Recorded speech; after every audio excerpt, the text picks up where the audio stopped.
tarda. Sona a greu, però és més greu del que crec que sona. És a dir, què està passant amb aquests ciberatacs als Estats Units? Sí, certament, com estàs dient, és la típica notícia, Estats Units és ciberatacat, aviam ciberatacat, ja us estic parlant de que cada dia existeixen gran quantitat de ciberatacs, però el ciberatac, la quantitat que ha sigut i els departaments que ha afectat, realment es pot dir que ha sigut una mica una declaració de guerra. Els departaments afectats han sigut el del Tresor, ha sigut l'Agència de Seguretat Interna, ha sigut l'Agència d'Energia Nuclear. S'està calculant que han sigut unes 18.000 entitats, entre militars, entre governamentals i algunes privades, que han sigut afectades per aquest tipus d'atac tan sofisticat. Com pot ser? És a dir, una agència dels Estats Units de seguretat, el Tresor dels Estats Units, hem d'imaginar que més segurs i més mesures de seguretat contra aquests possibles ciberatacs no es poden prendre. Què és el que els fa vulnerables? Sí, aquí han demostrat que ja veus els que teòricament són més poderosos, que tenen més recursos, que realment estan pel cas, han caigut en aquest atac. Sempre us estic dient que estem en ciberguerra, però han caigut per fer un cas a un dels consells que donem als experts en ciberseguretat. Que és? Que és actualitzeu. Recorda que jo sempre us dic, canviar les contrasenyes, actualitzar. Què van fer? Van actualitzar els seus softwares, però un software que tots tenien, totes aquestes agències tenien, és un software d'un fabricant que serveix per gestionar les xarxes. Tu ets l'administrador, tens aquest software i a partir d'aquí tu controles tots els equips que existeixen. Doncs el que ha fet aquest equip de hackers, que ja puc dir que són APT29, és un equip de hackers realment molt conegut, que treballen per lo que era l'anterior KGB, o sigui que realment ja veus una miqueta per on van. El que han fet és, en vez d'anar a atacar directament a cadascun d'aquests departaments, han atacat el fabricant d'aquest software. Han aconseguit entrar-li dintre els seus equips i en el moment que aquest senyor ha fabricat l'actualització, ells s'han posat els seus programes espies aquí dintre. Com que han fet aquest desplegament, a partir d'aquí totes les agències i tots els clients que tenien han caigut. Atenció, perquè no estem parlant de 18.000 només als Estats Units. Estem parlant de més de 350.000 a tot el món. Mare meva. I a més, en aquests moments s'estan produint ciberatacs, que ens ho pots inclús explicar, demostrar, ho podem veure i ho podem compartir amb els espectadors. Efectivament. Veurem en les pantalles, doncs... Què és això? Això és, ara mateix, són ciberatacs a temps real. És una representació del mapa del món i els atacs que hi ha. Aquest, justament, és un fabricant que es diu SonicWall, que l'únic que te fa és, a dintre de les seves eines de defensa, que són els tallafocs, etc., doncs, cada vegada que rep un atac, ho envia en aquesta pàgina i nosaltres anem veient aquí una mica les castanyes que n'hi ha. N'hi ha molts menys. Cada fabricant et va ensenyant una miqueta el seu, que per això és molt important que el que hem de tenir una visió global és quan veiem tota la suma de tots els fabricants. És una mica força espectacular perquè és una mica juegos de guerra, sí? Sí. I tu vas veient aquí tota la traçabilitat dels atacs, d'on te surt i on te va. I tu vas veient aquí com realment això existeix. Normalment, quan fem conferències de ciberseguretat, sempre abans de començar la conferència ho ensenyem perquè la gent agafi consciència de que aquestes bufetades hi són i a temps real. Que no són fets puntuals, com el que ha passat als Estats Units, sinó que es van produint contínuament. Donald Trump com ha reaccionat a tot això, per cert?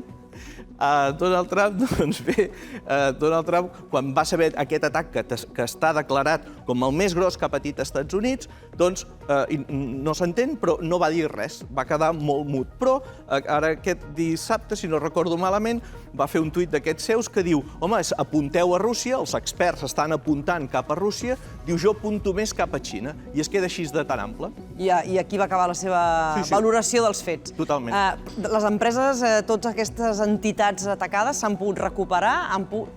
No? Perquè estem parlant, clar, de l'Agència de Seguretat, del Tresor americà. Sí, és que el problema d'aquest ciberatac és que no han anat a robar dades no han anat, diguéssim, a robar Han anat a dades. demostrar la vulnerabilitat de totes aquestes institucions. Però a part d'això, com que els hi han compromès, i t'estic parlant que han estat 9 mesos compromeses, 9 mesos, fa 9 mesos que està corrent aquest programa, tu no saps què t'han deixat. Ho entendràs ràpidament. És com si jo entro a casa teva, tu et deixes una finestra oberta, jo entro a casa teva, no et robo res, no et toco res, però m'ho controles tot. Però te faig una còpia del mando a distància, et faig una còpia de la clau i em deixo una porta oberta del garatge.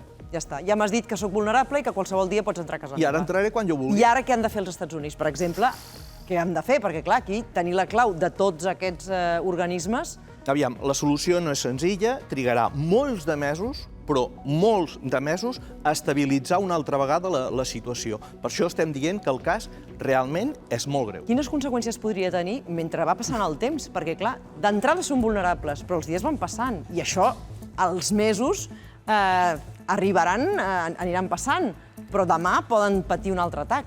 Sí, no, els atacs són constants i, a més ja et dic que els hi han deixat les finestres i les portes obertes i en continuaran havent-hi. Casualment està caient Google, casualment està caient molta gent. Casualitats. I preparem-nos perquè ve un 2021, que ja et dic, a partir d'ara, res de, com es diu ara, d'expert en ciberseguretat, sinó que seré corresponsal de ciberguerra. Ja m'ho sabràs dir-ho. D'acord. Vols que anem cap a la taula ja i anem parlant? No sé si tenies alguna altra gràfica que ens volies ensenyar, no? No, totes aquestes són gràfiques, són mapes que es van representant. Aquí sí que te voldré parlar després de com una mica protegir-se les persones, que és una mica el que et demanen, de dir que sobretot és això. Els antivirus. Efectivament. Els antivirus és una mica la teva primera línia de defensa, és el que l'usuari coneix, no? I a partir d'aquí sempre surten moltíssimes preguntes. Què és, quin antivirus m'haig de posar? Funciona l'antivirus gratuït? És més bo un de pagament o un d'aquests? Aviam què puc fer. Que si vols en podem anar parlant del tema dels antivirus. Home, i tant, mira, aquí, per exemple, amb tots aquests exemples que ens has portat. I a part d'aquestes, a mi, de les que més m'agraden, que us voldria avui deixar aquí, que heu d'estar tots al tanto aquests dies de Nadal, és amb aquesta plana web que es diu Down Detector. El Down Detector és el que et dirà quina pàgina web ha caigut, quin servei no funciona. El dia del Google era divertit de veure aquesta plana web perquè t'estava ensenyant com tots els serveis de Google han caigut. El món es va tornar boig en aquella estona que va durar pràcticament una hora. Sí, exacte, van ser 55 minuts reals. Però atenció perquè se masca la tragèdia amb el sentit de dir ve Nadal, tothom farà servir les xarxes, tothom farà servir tots els serveis i aquests serveis no aguantaran tanta pressió i cauran. Consell, estar al tanto, mirar Down Detector i veure si és culpa teva, si és culpa del teu operador o si realment aquest servei ha caigut. Això també ens ajuda per veure les gràfiques, per veure quan reben atacs tots aquests serveis i també nosaltres ho podem veure. Si estàs utilitzant Amazon, per exemple, i cau Amazon... Aquí el tindràs. Sí, però cau Amazon, però tu el que fas és una mica enretirar-te i esperar que torni a funcionar, no? És a dir, sí, efectivament. Les conseqüències són per a aquestes empreses, més que pels usuaris. O els usuaris poden ser víctimes d'algun tipus d'atac pel fet d'estar en aquell moment operant. Si és una caiguda d'aquest tipus, no, perquè pel sistema de transaccions no pot ser-ho. Però sí que has de vigilar moltíssim perquè l'altre dia, quan Google va caure, hi havia gent que rebien phishings que els deia escolta, que Google no et funciona? Posa el teu usuari o la teva contrasenya, que així jo podré agafar i te podré mirar si realment funciones o no funciones. O sigui, que fixa't bé, ja se n'estaven aprofitant de que Google no funcionava per demanar-te les contrasenyes, ja t'estaven atacant. I aquests dies, sobretot, hem de vigilar moltíssim perquè tots hem comprat per internet, tots estem esperant un paquet, vigilem tots aquests missatges que rebrem de paquets, de tot, que la gran majoria segurament seran... Mira'ls tots com estan, mira tots amb el mòbil, tots operant, estan operant tots, mirant si estan sent ciberatacats en aquells moments. Jo estic preparant una pregunta per ell. Va, ja, llença-la.